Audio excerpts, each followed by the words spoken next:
And I feel like our parents and like their generations kind of left out of this conversation sometimes for us. And I feel like even I like only realized this like recently, which I'm almost embarrassed to admit, but like I'm like they have their own diaspora as well. Like they have been out of like their home country for like 30 years plus at this point. So like going back would be a different experience. So now they have their own like sub diaspora that they can only fit into like that, right? And that's also like niche and limited in a lot of ways. And like I think this is why they find like this sense of like belonging when they can like invest in our projects, right? They're like, what do we do now? And I think this is why we'll joke about, oh, this is why they want us to have like grandkids so bad, or this is why they're always like, get married.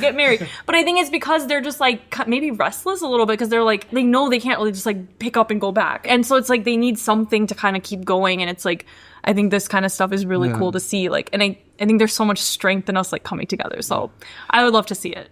Yeah, no, it's so interesting that you say that, because I mean, if you think about it this way, like, I mean, yeah, they came over here, they kind of brought that old culture, and that's all that they're kind of holding on to. But when they go back, like Pakistan has evolved too. Like Pakistan, India is so different now, and it's like from what we remember as we were like even kids. Yeah, like you go there, you're like, man, this is like not like, you know, what our parents would talk about, like, oh, well, in our culture, like, hamare, like, rivaiti hai, or whatever, like, all these things, like, it's not there anymore. Like, even, like, the younger kids are just like, okay, well, we just, like, don't really wear armies out or whatever. We don't really, you know. Yeah. So. Actually, recently, my brother and I, we were in Pakistan, but we were calling my dad a fob. He's like, I know what that means. Like, he's like, excuse me. And he's like, I know F means fresh. He's like, do you think I'm still fresh off the boat? Because I've been in the country for like 30 years. Like, I'm not fresh anymore. You can't keep calling me a fob forever. And like, my mom actually started getting defensive. She's like, no, like, we are also like, at this point, hum bhi American and like, so, and so I'm like, I don't know. It's an interesting thing of like, they have their own kind of like struggle with this whole thing that I feel like we talk about it all day and all night, and we turn our parents into like the caricature or the punchline, which is like,